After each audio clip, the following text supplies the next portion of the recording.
घोसी नगर पंचायत के देवनी में ब्रह्म मंदिर निर्माण का मनाया जा रहा दूसरा वर्षगांठ। सुंदरकांड का पारायण पाठ जारी। दरअसल घोसी नगर पंचायत के देवनी में ब्रह्म मंदिर निर्माण के मौके पर दूसरी वर्षगांठ मनाया जा रहा है।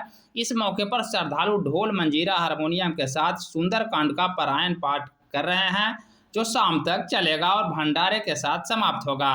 इस मौके पर पारायण पाठ के आयोजक निकेश कुमार ने बताया कि यह प्रत्येक वर्ष कराया जाता है, जिसमें काफी संख्या में श्रद्धालु भाग लेते हैं और पूरे दिन रामायण के सुंदर कांड का पारायण पाठ जारी है।